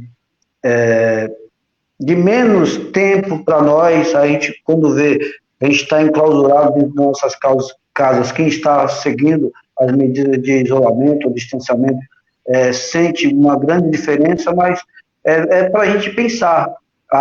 O vírus é mau, a pandemia é mau, mas é momento da gente refletir e ver o que a gente pode melhorar no pós-pandemia. O que a gente tem que mudar das nossas vidas, das nossas famílias. E uma coisa interessante, que é, voltando aqui para a temática do Guarujá... É a pergunta do Alexandre. A pergunta do Alexandre aqui. Sim, sobre o Guarujá e o Brasil, nós temos 3, 4 gerações vivendo na mesma casa. É diferentemente de um país nórdico que tem, as pessoas moram sozinhas, que quando muito ela é casada, tem um filho. Aqui não, nós temos dentro das casas, dentro dos barracos, a gente tem avó, mãe, filha, neto, tudo morando na mesma casa. Então, para você evitar aglomeração e contaminação dentro das casas, é muito difícil. Eu só peguei esse gancho para a gente entender que aqui o risco de contaminação ele é muito mais alto, por isso, porque a nossa realidade, que o ser humano é gregário, ele vive em grupos, mas nós, no Brasil, nós temos muitas famílias que são obrigadas, por falta de condições econômicas, sociais, financeiras, a viver agrupadas, de fato, aglomeradas em pouco espaço dentro das famílias, e essas famílias que têm que buscar o ganha-pão e acabam, muitas vezes, sem querer, trazendo o vírus para dentro de casa. Então, é muito preocupante isso. A pergunta do Alexandre é com relação ao Guarujá pós-pandemia. O Guarujá pós-pandemia, que a gente espera que a gente supere esse 2020, que foi um ano muito ruim para o Guarujá, e eu já falo o ano todo, porque eu acredito que essas medidas de restrição elas vão até o final do ano, porque os números são muito altos aqui na cidade, na região. A nossa região está com um nível de contaminação maior do que a média do estado de São Paulo, e tem pessoas morrendo. Eu acredito que a gente vai, mesmo que voltasse a uma pseudo-normalidade, nós estaríamos fadados a um 2020 que é só para tentar sobreviver. E pensar numa vida pós-pandemia, e pós a nossa primeira crise aqui, que foi uma calamidade pública, ambiental e social, que juntou tudo e trouxe aquelas mortes, a gente vai ver 2020 com muita esperança, mas com muitas reconstruções. E falando exatamente do turismo, eu acredito que o turismo ele vai ser uma das áreas que no mundo todo ele vai se recuperar facilmente. Principalmente o turismo próximo, né? Que o turismo distante ele vai demorar um pouquinho mais talvez para recuperar. Mas, por exemplo, nós aqui, o Guarujá é formado por muitos nordestinos, né? Quem sabe depois da pandemia, quem mora aqui vá visitar o Nordeste, quem está no Nordeste venha visitar familiares aqui no Guarujá. Então, acaba sendo uma espécie de turismo, porque as pessoas vêm para a casa de familiares, mas elas vão visitar os locais. Outros que não vão ficar em casa, vão querer visitar outras cidades. O Guarujá tem uma possibilidade muito grande de atrair turistas, né, de perto e de longe. E acredito que o Guarujá tem que melhorar muito as suas políticas públicas de turismo, até na divulgação, e alguns fatores que são importantes. Mas hoje, lamentavelmente, a gente vê que as pousadas, os hotéis estão sendo muito afetados. Santos deu uma solução para manter ali um nível de sobrevida para esses hotéis e pousadas, que foi fazer contratos da prefeitura com hotéis para que servidores que estão trabalhando na pandemia pudessem ficar alojados nesses locais. Não todos, mas em alguns locais. Seria uma forma do Guarujá. A gente fez essa proposta, inclusive, do sindicato para a administração, e não teve um retorno, porque aí você pegaria pousadas com todos os cuidados de higiene e orientação para quem fosse usar, que seriam servidores da saúde, por exemplo, e esses servidores não levassem doença para suas casas. É uma ideia, é uma forma de manter também entradas de dividendos, de dinheiro para essas famílias, né? Muitos hotéis, pousadas são de famílias, esses estabelecimentos, certo? No pós-pandemia... Né? É uma questão importante, inclusive de política de controle da expansão da doença, né? Porque exatamente. Eles, na saúde, isolados, eles são potenciais agentes de propagação da doença. Eles estão isolados, evita a propagação da doença. É uma proteção da família deles, que muitos estão trabalhando em área de risco, enfim. Seria necessário fazer isso, né? Infelizmente, a gente vê que tem muitas medidas que estão sendo tomadas, acertadas, temos que registrar o que está correto, né? Sim. Aí está faltando muita coisa, né? Está faltando muita coisa. E essa é uma delas, né? A proteção das famílias, dos servidores da área da saúde. Em Santos, por exemplo, está acontecendo isso, né? Não está atendendo a todos, mas está atendendo a quem está lá na linha de frente, eles podem ficar em hotel, enfim, não vão para casa, é difícil para a família, mas é melhor do que correr o risco da contaminação. Quando a gente faz um pedido pelo sindicato, em primeira análise, quem não se aprofunda e não analisa o pedido, ele pensa assim, esses caras pedem demais, para que o servidor quer isso? Ele não faz essa análise que você fez, que é melhor para evitar a proliferação da doença. O servidor da saúde, ele acaba tendo um contágio, né, um contato, melhor, antes do contágio, contato muito grande com o vírus, e a carga viral que ele pode carregar é muito maior do que os demais, muito maior, e hoje nós vemos vários servidores sendo afetados, servidores não só da saúde, todos que estão na linha de frente, da assistência social, da guarda municipal, afetados com sintomas ou sem sintomas, que estão testando positivo para a doença, e seria uma ideia que a gente pôs para o executivo para evitar a proliferação, para que as famílias, e tem servidor que na família dele tem comorbidades, né? Tem pessoas idosas, pessoas doentes e que estão apavoradas, que não tem o que fazer. Tem alguns que estão custeando hotéis, ou no caso não é nem hotel, ele está custeando aluguéis, né? Longe, que tem uns que moram em outras cidades como Praia Grande, São Vicente, e ele espera esse retorno. E, ao mesmo tempo, quando a gente põe uma proposta que vai proteger famílias de servidores, a gente também está pondo uma proposta que vai ajudar os estabelecimentos turísticos da cidade. E eu estou falando dos pequenos, inclusive. Está protegendo a sociedade de modo geral, né? Porque é uma doença que você, como linha de atuação contra ela, tem que ter várias medidas. Não é só manter todo mundo em casa. As pessoas parecem que não estão se dando conta disso, né?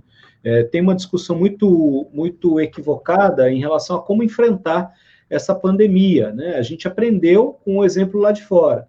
E qual era a lógica? A lógica era ganhar tempo para poder preparar uma estrutura robusta de saúde, como no Guarujá deu tempo para fazer isso. A gente tem aí as unidades equipadas, o hospital de campanha ficou pronto, está ficando cheio, mas está pronto. Imagina se não tivesse, nós tínhamos 10 leitos de UTI em Guarujá, 10 leitos de UTI. Hoje nós estamos trabalhando com 30 leitos de UTI.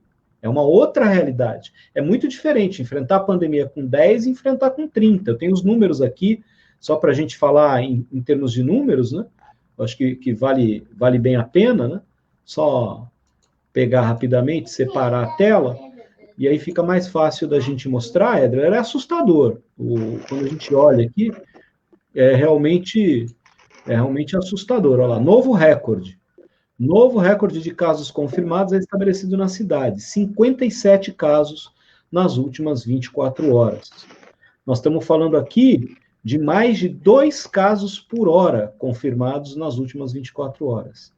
Chegamos a 727 casos, eu acho que tem muito mais do que isso, esse é um número muito inferior ao número real, é fato, estamos testando pouco, né? 146 curados, olha que legal, muito bom, importante, 50 pessoas internadas, 12 em UTI, e 691 casos suspeitos, esperando o resultado de exame. Desses, 42 estão internados, 11 em UTI. Se a gente pegar aqui, são 23 pessoas em UTI. Nós temos 30 leitos de UTI, tem 7 sobrando para Covid-19. 23 já estão sendo usados. Então, se nas próximas horas a gente precisar ocupar mais 7 leitos, é o que temos. porque essas internações em UTI, elas demandam muitos dias, né? São pacientes que demandam ali muitos dias de internação. Já são 60 óbitos confirmados, 11 óbitos em investigação. Chama muita atenção o número, né? E se a gente pensar aí, eu não sei, eu não tenho os números, mas você falando, você no sindicato, né? Tem muito servidor público nesses números aí, né? De contaminados. Hoje mesmo eu recebi mensagem de uns 4 servidores com dúvidas sobre a abertura de CAT, sobre como proceder durante esse período que ele foi diagnosticado. Todos os dias nós recebemos, não tem feriado, não tem horário, tem servidor que é noturno, tem servidor que é diurno, tem servidor que é de plantão, de revezamento, e a gente está aqui num plantão full time, no teletrabalho. A gente faz isso porque é necessário, a gente não nega atendimento, pelo contrário, a gente tem mais de 1.000 servidores cadastrados nos nossos grupos de comunicação do sindicato, e a gente faz questão de manter as comunicações com os servidores e aguarda, tanto pelo WhatsApp do sindicato, quanto do WhatsApp de cada diretor, a gente acaba atendendo muitos servidores. E a gente vê que, por exemplo, essa matéria que você colocou aí, que está no site da prefeitura. Se alguém fosse criticar essa matéria, que estivesse no órgão de imprensa, que ela fala assim, novo recorde, parece até que é algo sensacionalista, né? Não é? Mas quando é o órgão oficial que está falando, qual que é o objetivo desse título? Chamar a atenção para a população. Um novo recorde, é um novo recorde que demonstra que nós estamos, talvez, no caminho certo, mas que muitas pessoas não aderiram a esse caminho certo. E muita gente contaminada, há muita notificação de casos, e ali você falou uma coisa que talvez não seja a realidade, porque o número de leitos de UTI ocupados com coronavírus é esse, 23, faltam 7. Mas será que não tem nenhum leito ocupado que não seja por coronavírus? Não, tem 30 leitos, eu confirmei isso no final de semana, enfim, e a própria tribuna publicou, nós temos 30 leitos de UTI específicos para Covid-19 no SUS, sim. Nesse momento. Mas, SUS. No Santo Amaro, para você ter uma ideia, eu estava olhando Santo Amaro, os leitos Covid-19 da rede particular, eles já estavam acima da capacidade. Hospital Dom Domênico, Hospital Guarujá, que são os hospitais particulares que têm lei de UTI aqui, não conseguem mais receber Covid-19 por convênio particular. Não. Então você está me dizendo que são 30 leitos públicos e a gente tem outros leitos que não são públicos. Então tem muito mais pessoas internadas em UTI. Não, aí a gente tá com o número de Covid-19, são todos os casos notificados, entre público e privado. É que no privado tem mais gente usando, mas são poucos leitos de UTI Covid no privado. São 3 no hospital e 4 no outro. Mas é um número que assusta, Edler. Assim, se continuar do jeito que está, porque é uma questão estatística. Quanto maior o número de casos, maior é o número de internações, maior é o número de óbitos. Então, é uma lógica, né? É uma lógica estatística. E a doença está progredindo. Quanto mais passam os dias, mais aumenta a progressão da doença. Mas então não adiantou nada o isolamento? É o contrário. Se não tivéssemos feito o isolamento, já estaremos vivendo caos. Uma cena que eu li hoje, de um paciente em Belém, por exemplo, né, uma pessoa idosa, que não foi colocado no atestado de óbito dela, que ela morreu de Covid-19, porque não chegaram a testar. O que aconteceu? Ele caiu em casa com falta de ar, uma pessoa mais velha, a família ligou para o SAMU, e o SAMU falou que só ia mandar a ambulância se tivesse vaga no hospital, e não tinha. Falou, não vamos mandar ambulância. E não mandaram. E continuaram tentando, continuaram ligando, enfim. Foram 1 hora, parece, de tentativa de atendimento, e a pessoa morreu em casa. Né? Por que morreu em casa? Porque já não tinha mais condição de atendimento. na rede hospitalar. Então, isso já está acontecendo em alguns lugares, pessoas já estão morrendo em casa. Aqui ainda não está acontecendo isso, esperamos que não aconteça, mas para isso não acontecer, nós dependemos do quê? Que as pessoas sigam, né, as orientações das autoridades, fiquem em casa. Exatamente. Se nós não tivéssemos as medidas que foram adotadas aqui, com certeza seriam números muito maiores, inclusive se a gente pensar que nós teríamos vários finais de semana que viriam pessoas de fora, né? E o Guarujá, ele é incrível, né? Tem muita gente que está vindo para as suas casas aqui, passar as quarentenas aqui, e eu recebo de várias pessoas que trabalham no caseiro, dizendo que os patrões nunca ficaram tanto tempo aqui, estão aqui.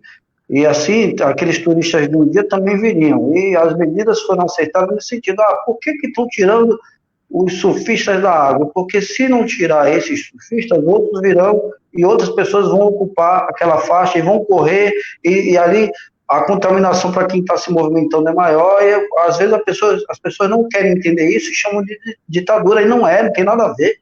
São medidas que são necessárias nesse momento, que todos nós estamos privados da nossa liberdade, né?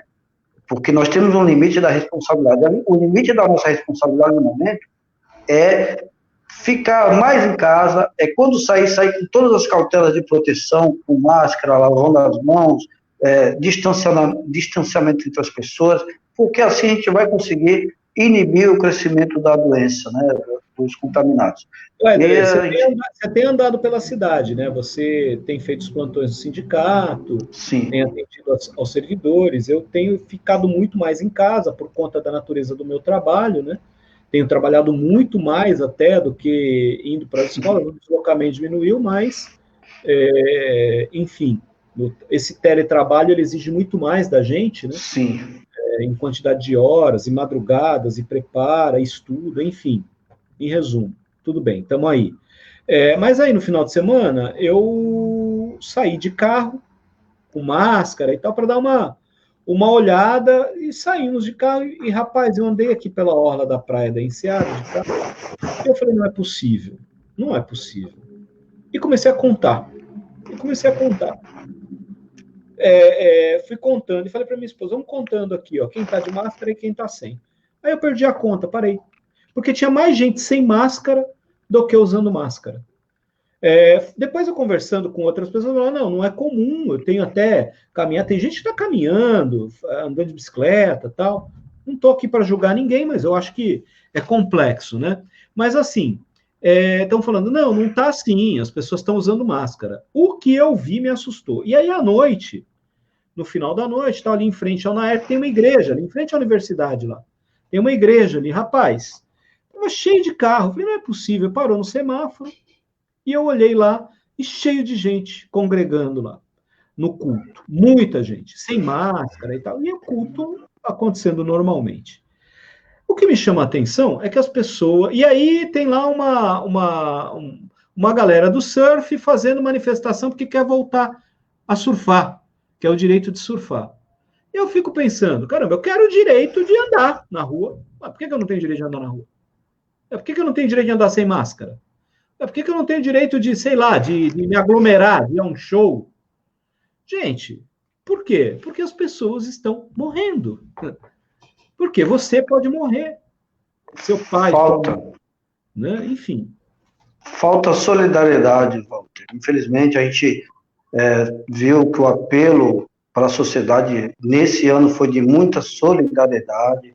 Durante a nossa primeira crise aqui de calamidade pública, que foram os desmoronamentos, e aí todo mundo quis doar, e todo mundo fez bem nesse sentido de ajudar famílias, e a solidariedade que ficou na pauta. E aí entra outra crise, que a solidariedade também está na pauta. Além da ajuda com alimentos, nós temos uma outra solidariedade, que é pensar o seguinte: eu tenho saúde, eu tenho histórico de atleta, eu sou atleta, mas tem um outro ali que ele não tem saúde, ele tem comorbidade, tem um outro ali, eu tenho 45 anos, mas tem ali uma senhora que mora perto de mim que ela tem 80. Então, se eu pensar só em mim, eu posso fazer tudo. posso ir na praia, eu posso ir na igreja, apertar a mão de todo mundo, abraçar todo mundo. Eu posso, vamos dizer assim, embora eu não possa, né? Mas a solidariedade, ela passa por isso, de pensar nos demais. Se eu estou bem de saúde e se eu tenho, para mim, que se eu adoecer, eu vou ter condições, eu não posso pensar que isso é geral. E a solidariedade, nesse sentido, é pensar, eu vou fazer porque tem outros que podem até ser contaminados por mim, que eu posso ser um assintomático. Já pensou se eu sou um assintomático, eu não fiz teste, e eu vou no mercado, eu vou na igreja, eu vou na academia, eu vou na praia, onde estiver funcionando, e contamino quem é, e dentre esses pode ser que surja um sintomático, mesmo que não seja do grupo de risco, que existe também, existem sintomáticos que não são do grupo de risco. E as pessoas têm que pensar assim, com mais solidariedade, se colocar com mais altruísmo, né? Amor ao próximo, colocar no lugar do outro. Então, outro dia eu fui também numa igreja, e eu, lamentavelmente, logo na porta, uma irmã estava de máscara, só que eu pensei, tem menos de 30 pessoas, porque tem um decreto municipal que fala que é até 30 para aconselhamento, e eu vou entrar. E eu vi que tinha um distanciamento lá dentro, estava organizado, mas logo na porta, aquela irmã, ela foi e estendeu a mão para mim. A paz do Senhor, irmão. E eu fiquei constrangido de negar, e a paz do Senhor, mas é um momento que a gente fica receoso até de tocar na mão dos outros, né? E ela estava de máscara, eu também, mas a gente vê que falta um pouco mais de cuidados nas igrejas e em outros locais. E tem gente fazendo campanha contra as medidas, isso que é lamentável. Tem gente que não entendeu a importância das medidas. É um inimigo muito poderoso, né? E é invisível, né? Sorrateiro. E as pessoas parecem que não estão compreendendo a dimensão disso. Agora, para a gente encerrar, eu queria responder também ao Alexandre, né, quando ele fala da visão em relação à questão da pós-pandemia no Guarujá, principalmente em relação ao turismo. O Edler fala que acredita que o turismo deve voltar, se recuperar, enfim. Eu vejo que nós vamos sair de uma cidade destroçada. Estou falando de Guarujá especificamente. A economia turística no Guarujá ela é muito importante, ela é relevante demais. Mas também acredito que, a depender de como a gente consiga superar essa pandemia, e eu não vejo ainda, na perspectiva aí de mais uns 30, 60 ou 90 dias, eu não vejo uma solução para essa pandemia. Eu acho que ela vai mais longe, penso como você, ela vai produzir efeitos ainda para mais longe, né? A depender de como a gente saia, pode ser que a gente se beneficie disso. E eu li alguma coisa de pessoas do governo defendendo que o Guarujá vai se recuperar rápido, porque nós vamos estar numa crise, e aí as pessoas não vão poder viajar para fora, vão vir para o Guarujá. Então tem essa leitura. A questão nós temos uma hotelaria aqui em Guarujá que está quebrando. Ela está quebrando. Nesse momento, nós estamos vendo os hotéis fechados, os hotéis estão quebrando fechados, sem poder lutar. Essa é uma realidade. Nenhuma medida governamental de sustentação e suporte a esse empresariado. Só a medida do governo federal, do governo local nenhuma. E um peso muito grande sobre as unidades hoteleiras aqui é o IPTU.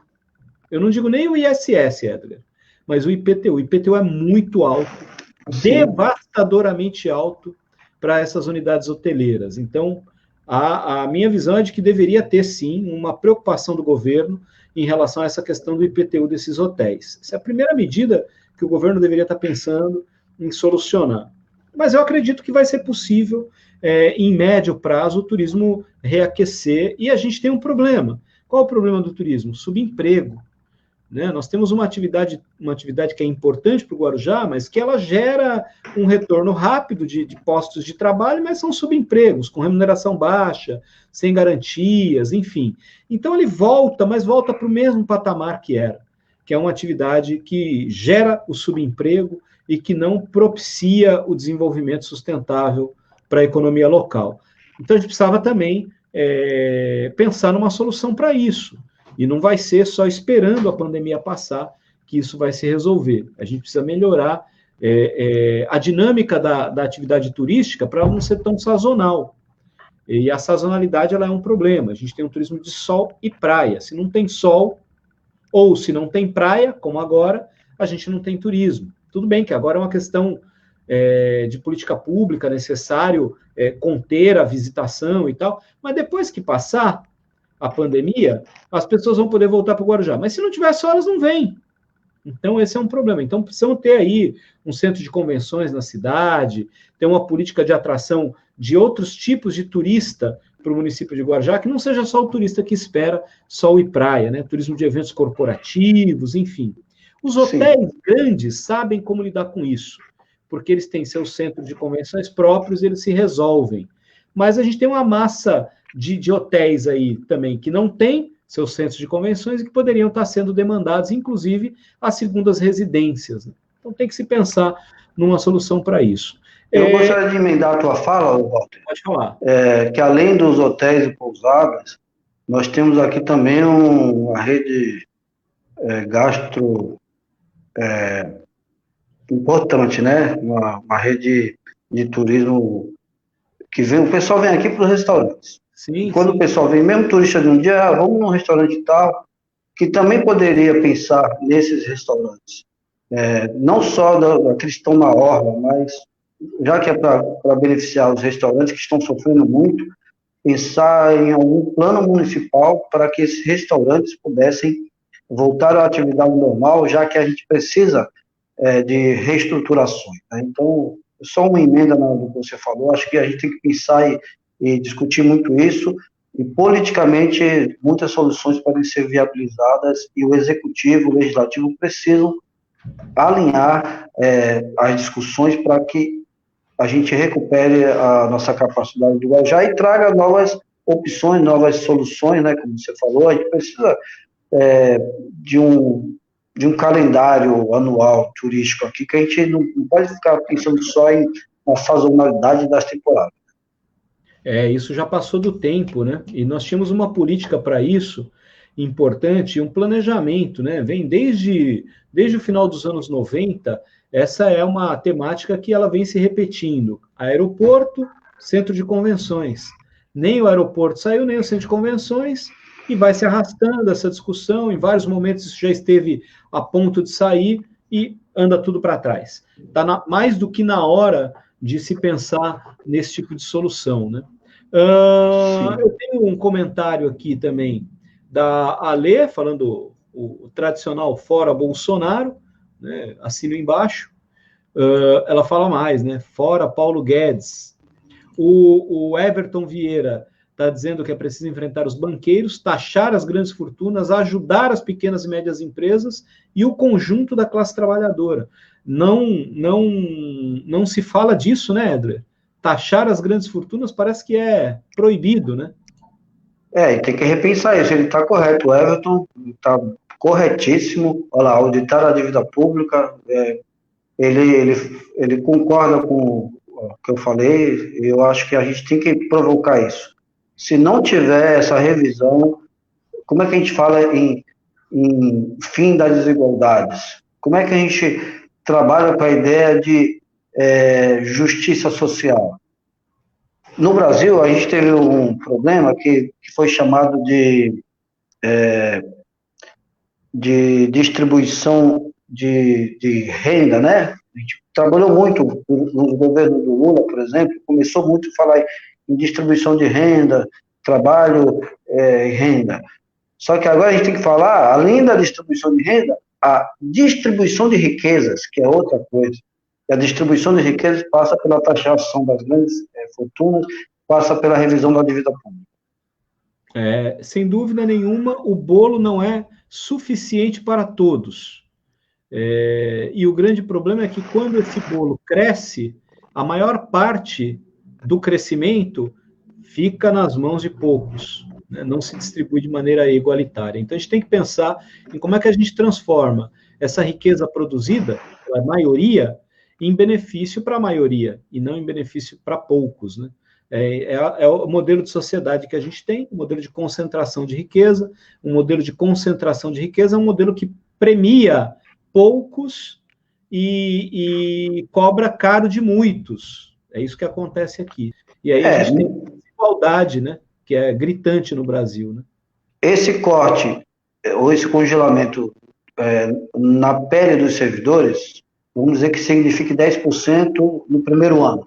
Nós aqui do Guarujá, nem tanto, que os servidores, graças a Deus, nós conseguimos, de forma exitosa, conseguir o reajuste da reposição do ano passado, então esse ano a gente não sofreria. A gente teria mais um ano pela frente que a gente não teria o reajuste, e eu não sei se vai haver daqui para lá uma medida que faça uma revisão disso, mas espero que sim. A gente sofre esse um ano, mas vamos dizer que seja 10%. É constitucional, né? Porque a revisão geral anual, ela é constitucional, artigo 39 da Constituição. Mas vamos dizer que ela se implemente. 10% a menos, hipoteticamente. Para mim, digamos que signifique R$500 a menos que eu vou perder, Edner. Mas R$500, para mim, é muita coisa, diante de um cenário de inflação.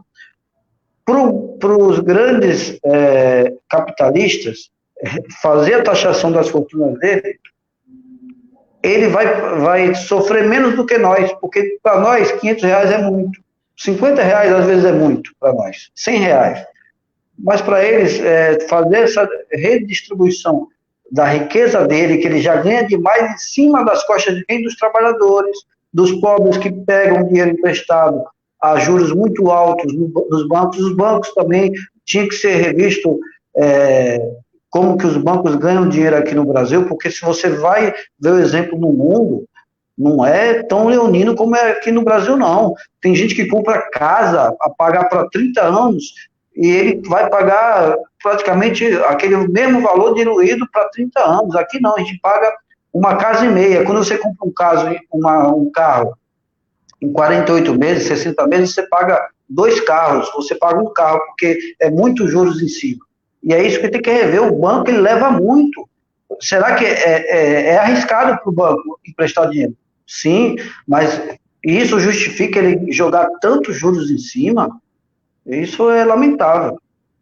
É complexo, né? Esse problema, ele é gravíssimo e não vai ser com esse governo, não vai ser com essa visão que a gente vai superar esse tipo de problema, né? Ou é com um enfrentamento direto dessas questões e com uma grande força da própria sociedade, empoderando um governo que se coloque contrário a esse sistema, ou nós seguiremos debatendo essa temática e batendo palmas para pequenas conquistas em alguns momentos e chorando perdas em outros momentos, como nós estamos vivendo agora, muitas perdas para a classe trabalhadora.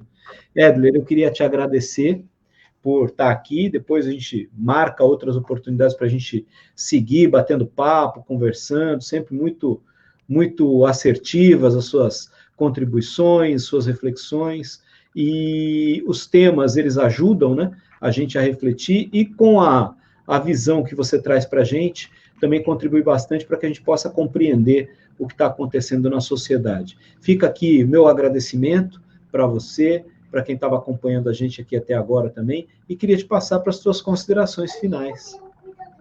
Walter, para mim foi uma honra, um grande prazer participar aqui dessa live contigo.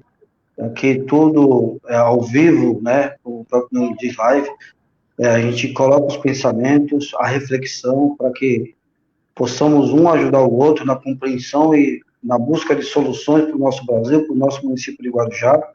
Eu quero também já te convidar para uma live que eu ainda vou organizar, assim como eu fiz algumas até agora. Eu quero contar com a tua presença e eu sei que você vai contribuir muito no debate. Eu não sei ainda quem seria, que eu quero trazer pelo menos mais uma pessoa, no mesmo modelo que eu fiz na semana passada, que veio o Sidney Aranha e o Edilson Dias. A gente fez uma live muito boa, um debate muito profícuo. Eu quero já registrar esse convite a você, e para mim é uma honra saber que você, como servidor público, como professor, tem esse projeto dessa live, né, que vem para a aula. Hoje foi uma aula de cidadania, de conscientização política, e é o que falta para os trabalhadores. A classe trabalhadora tem que se unir em torno de um projeto de valorização dos políticos que são da luta classista, dos políticos que pensam no trabalhador, dos políticos que pensam nos servidores públicos, para que a gente possa mudar os rumos desse país e possa, em cima daqueles pontos que a gente foi pontuando aqui, possa tratar cada um deles para que haja uma diminuição das desigualdades, uma valorização dos trabalhadores, e a gente não é contra que as empresas lucrem, de forma alguma, só que esse lucro, ele pode também viabilizar melhores salários, melhores condições de trabalho, melhores condições sociais, porque sem melhores condições sociais, todo mundo acaba sofrendo. Não adianta pensar assim, hoje eu vou ganhar muito dinheiro sem estruturar uma vida melhor para toda a população. E é isso que a gente precisa refletir, tem que revisar o nosso conceito sobre os partidos, valorizando os partidos que têm uma linha que pensa no pobre, que tem uma linha que pensa no trabalhador, e parar de valorizar quem é contra o trabalhador, contra quem é servidor, porque tem muita gente que acaba, sendo um pobre, acaba apoiando certas ideias que ele não enxerga, que é nocivo para ele próprio. Ele, enquanto pobre, enquanto trabalhador, deveria refletir melhor antes de apoiar o Paulo Guedes da vida, que esse aí, ele já apodreceu no pé, já deveria ter saído, e eu acho que ele não vai ficar muito tempo, e quando ele sair, tomara que entre um outro ministro que tenha uma visão mais social, uma visão mais de justiça social, e que veja o pequeno empreendedor, a pequena empresa, veja o trabalhador, veja o servidor não como inimigo, mas como pessoas que são aliados numa luta que é contra o coronavírus e contra as dificuldades econômicas e sociais que todos nós temos. Eu só não quero ser aquele que joga a água fria em cima de você, mas de onde de onde não se espera nada, é daí que nada vem, né? Então, desse governo, nós não podemos esperar nada, pelo menos nós aqui embaixo, né? Nós que estamos aqui lutando por essas causas sociais. Não, mas eu não falei que não pode ser um ministro de um novo governo, pode ser um ministro de um novo governo. Sim. Porque desse governo não se espera nada.